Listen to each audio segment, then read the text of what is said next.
Bismillah, Bismillahirrahmanirrahim, Bismillahirfattah, Bismillahir'alimil qadir, Bismillah. Assalamualaikum warahmatullahi wabarakatuh.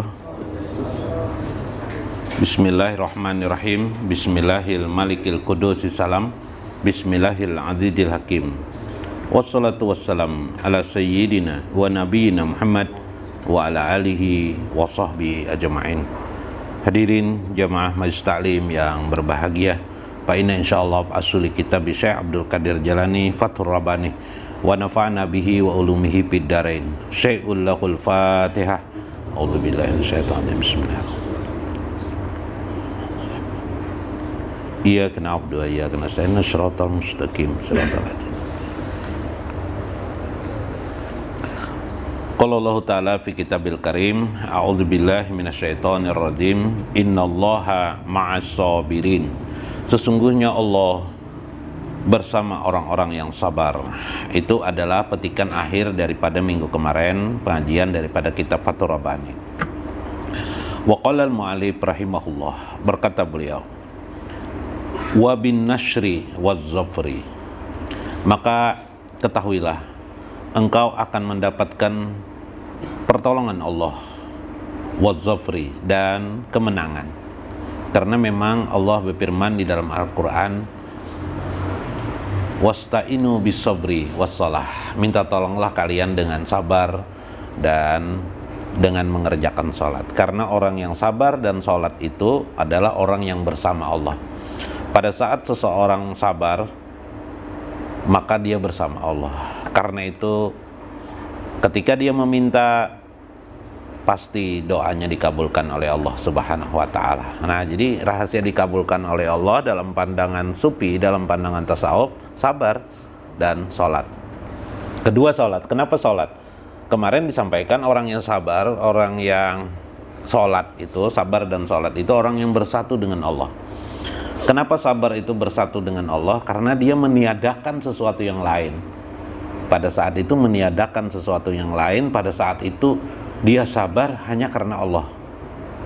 Nah, pada saat itu dia bersatu dengan Allah karena dirinya dengan Allah saja lagi yang terlihat di situ. Nah, itu adalah eksistensi menurut konsep Syekh Abdul Qadir Jalani. Demikian juga sholat, seharusnya sholat itu tidak ada lagi yang lain kecuali Allah. Jadi bersama Allah itu maksudnya adalah bersatu dengan Allah. Bersatu dengan Allah itu maksudnya adalah tidak ada yang lain. Bukankah ketika kita mengucap Allahu Akbar, Allah yang maha besar, berarti hanya Allah saja yang maha besar. Kita tidak ada lagi sesuatu yang lain di alam ini, tidak ada lagi yang maha besar atau yang besar kecuali Allah Subhanahu wa ta'ala. Sehingga begitu tidak berartinya diri kita dan alam kehidupan ini. Nah, ini adalah sholat orang di pintu hakikat. Orang sholat sudah berada di posisi hakikat atau di lembah hakikat. Kalau kita biasanya sholat bagaimana? Allahu Akbar, ya kita masih merasa diri kita hebat, masih merasa diri kita ada kepentingan-kepentingan duniawi macam-macam kan? Nah, ketika kita bersatu dengan Allah, hanya Allah saja terlihat tampak kebesaran itu. Kita tidak ada lagi eksistensi. Eksistensi itu maksudnya keberadaan, kehebatan kita. Maka itu maknanya adalah bersatu dengan Allah. Jadi bersatu dengan Allah itu bukan al-jasadu alal jasadi, bukan jasad dengan jasad, tubuh dengan tubuh, al-aqlu alal aqli, akal dengan akal. Tidak, dengan Allah itu tetapi cara pandang suhud, cara pandang. Hanya Allah yang maha besar. Makanya kita di dalam agama diajarkan juga selain Allahu Akbar, mengingatkan Allah maha besar, ada lagi kalimat yang dibawa di posisi lain, la haula wala quwata illa billah. Ya agam, paham lah agam. Nah, jadi sebenarnya memaham tasawuf yang tertinggi itu seperti itu sebenarnya, seperti Siti Jenar dulu, apa yang ribut orang, siapa lagi? Al-Halaj. Kalau di Kalimantan Selatan Syekh Abdul Hamid Habulung. Itu begitu mereka berpikirnya. Berpikir tentang keberadaan diri yang tidak memiliki apa-apa, tidak memiliki kekuatan apa-apa. Coba dihitung kita ini. Mata kita pemberian Allah, selain hanya menampakkan kebesaran Allah saja lagi, yalah diri kita kebesaran Allah saja lagi, sehingga yang terlihat di situ tampak adalah Allah. Begini bahasa lainnya mungkin. Ada orang itu kelakuannya seperti singa. Orang Arab biasanya kalau ada orang tuh garang, keras, lalu dia berkata anta asad, engkau, atau anta kal asad, engkau bagaikan singa. Mereka ringkas lagi dengan bahasa bagaikannya hilang. Masa manusia singa dia ada? Kan manusia singa itu cuma orang Arab biasa mengatakan anta kal asad. Bila ada orang garang, mereka disebut dengan kal asad. Anta kal asad, engkau bagaikan singa. Lalu apa lagi? Mereka potong lagi bagaikannya, langsung aja anta asad, engkau adalah singa. Lebih tinggi lagi bahasanya, asad katanya. Wahai si singa. Si manusianya hilang, yang terlihat adalah sifatnya, yalah. Sifat apa? Si singa. Ada perempuan. Nah, kalau bahasa Banjar, kalau Anda merayu istri Anda bagaimana? Wahai Ayu, kata Anda. Gitu kan? Padahal namanya bukan Ayu, namanya Galuh. Wahai Ayu, kata Anda. Ya, Ayu itu apa? Sampai Anda Anda tidak lagi mengatakan bagaikan Ayu, tapi Anda langsung mengatakan Ayu. Jadi sifatnya si perempuan itu yang terlihat, sama seperti kita kehidupan ini, sifat Allah lah yang terlihat dalam kehidupan dimensi hidup ini. Nah, mudah saja itu insya Allah. Karena itu kalau kamu juga tidak paham, lakoni saja kata Syekh Abdul Qadir, pasbiru ma'ahu, tetaplah kamu bersabar kepada Allah untuk memahami tentang mengenal Allah Subhanahu wa ta'ala. Jadi ilmu untuk mengenal Allah, ma'rifatullah, itu juga dengan sabar juga. Jadi sabar demi sabar. Wantabihu lahu wala takfalu anhu wala takfalu anhu. Perhatikan Allah, pedulilah kamu dengan Allah. Wala takfalu, jangan engkau lalai untuk peduli dengan Allah. Maksud peduli di sini adalah memperhatikan, mengintip Allah. Saat Anda sabar, tidak ada kerjaan juga apa-apa kan, kita mengintip Allah. Makanya kalau di dalam agama kita itu ada puasa sebulan penuh, namanya namanya puasa Ramadan, 1 bulan penuh. Hampir kadang-kadang sebulan penuh itu pekerjaan diliburkan kita. Untuk apa puasa? Puasa ini luar biasa sebenarnya.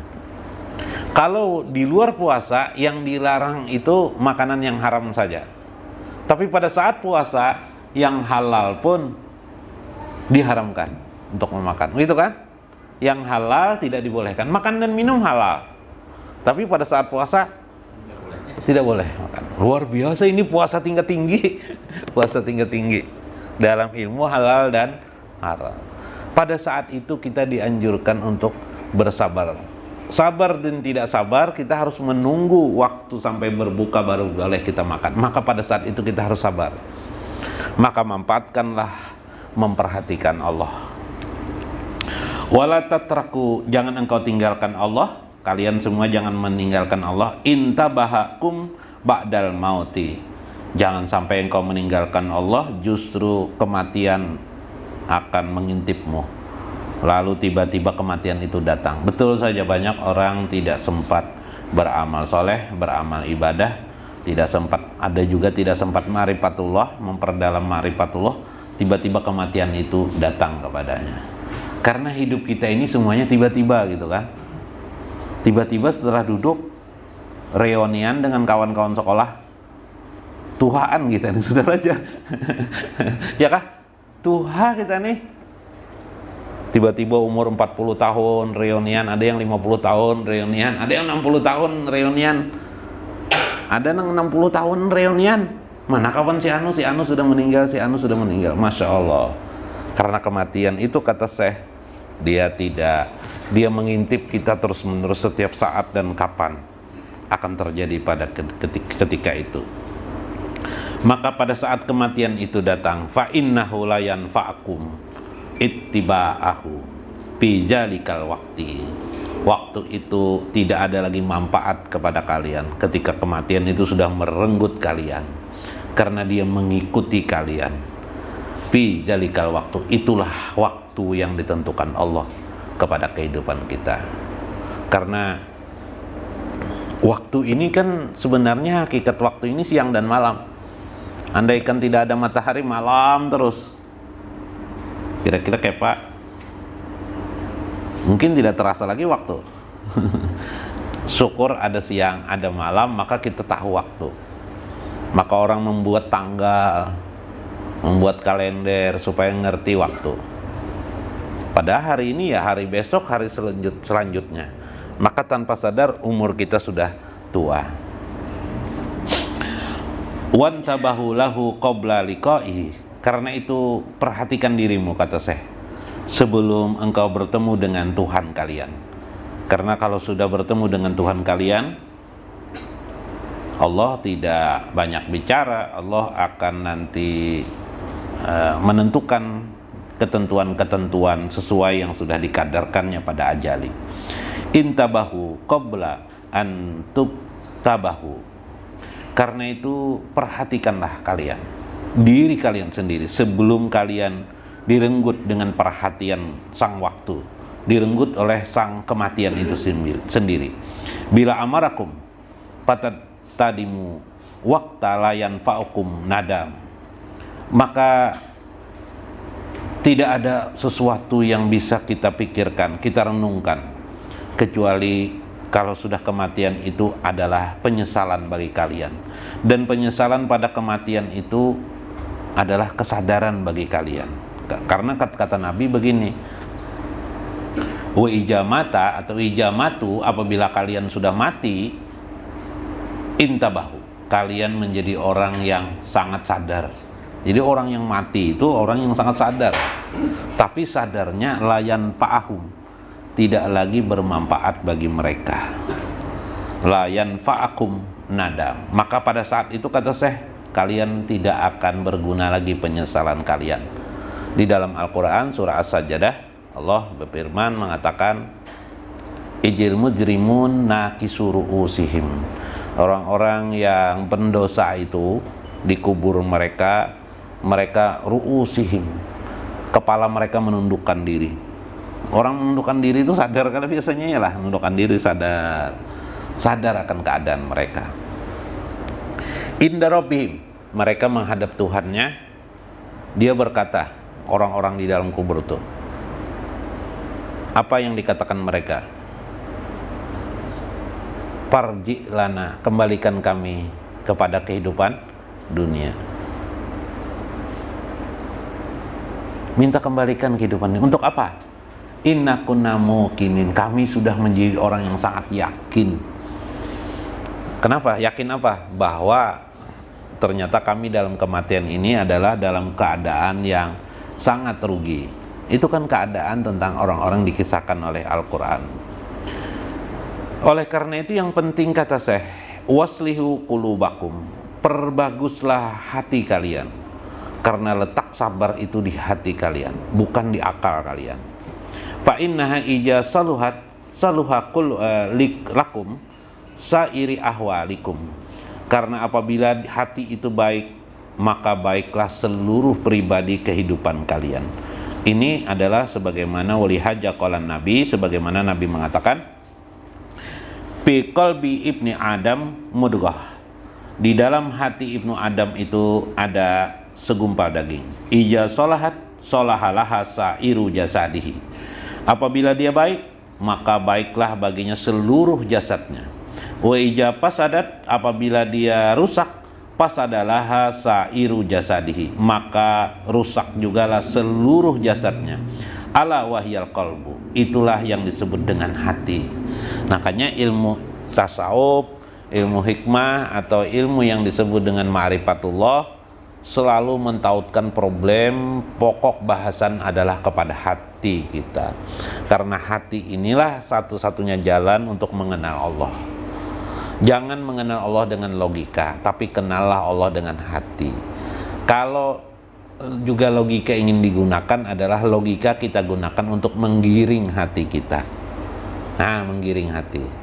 Jadi bagaimana di sini mengenal Allah itu melihat kebesaran Allah Subhanahu wa taala.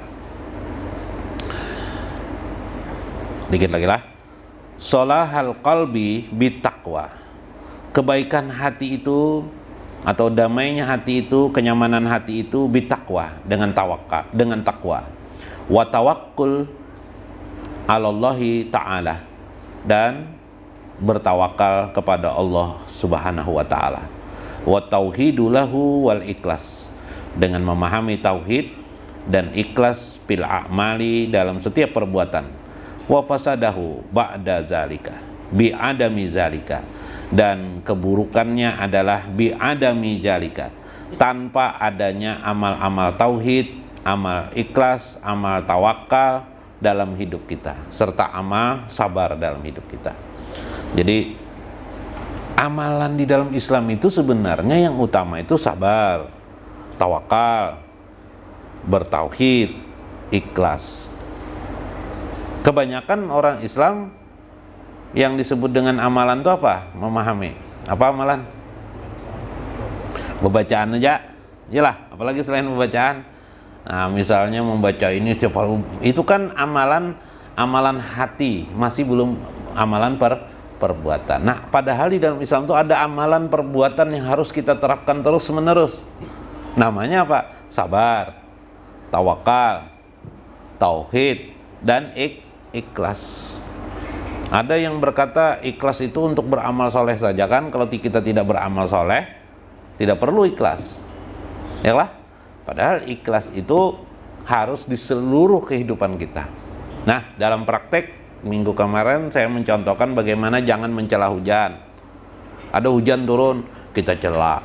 Kenapa jadi hujan nih?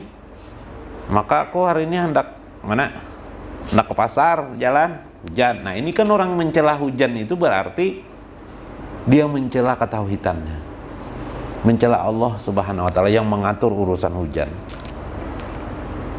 Kita tidak bisa sabar, berarti banyak itu masalahnya. Jadi kita menyangka bahwa setelah kita sholat sunat selesai masalah itu. Padahal setiap waktu, jam, dan menit dalam kehidupan kita ini sebenarnya adalah untuk Allah Subhanahu wa taala, mengabdi kepada Allah Subhanahu wa taala. Nah, karena itu di dalam Islam jangan terlalu emosional kita mengamalkan agama. Apalagi mencela orang, mentang-mentang sembahyang kita sendiri lalu mencela orang yang tidak sholat. Jangan dicela-cela dia. Tahu kita itu adalah sesuatu yang buruk, tapi jangan kita cela dia. Kenapa tidak kita cela? Karena kita diri sendiri pun belum tentu terbaik daripadanya. Boleh jadi dia tidak sholat, tapi orang ini bertawakal terus kepada Allah. Yalah, dia tidak pernah mencela hujan, tidak mencela kehidupan, keadaan ini yang berjalan. Banjir, nah banjir pulang jar. Belum lagi panas sudah menggantang, sudah jar. Banjir pulang semalam kok hujan terus ya semingguan. Hujan dicela, yalah, banjir dicela. Apalagi yang dicela rajin selain banjir? Banyak lah. Karena merasa kita, kehidupan kita, yalah, sempit rezeki kita cela, semuanya kita cela. Karena manusia ini memang pencela. Yalah. Apalagi kalau di YouTube tuh, penceramah sedikit aja salah dicela. Yalah, ada juga.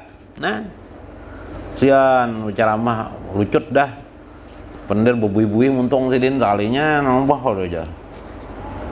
Udah baik lalu ceramahnya jar. Nah, sian sidin ya lah. Nang mencela juga jangan bisa berceramah. Ya lah. Wah, orang berjual es, orang berjual makanan apa atau berjual kacang di jalanan. Wah, bongol banget aja berjual kacang. Kenapa jadi bongol?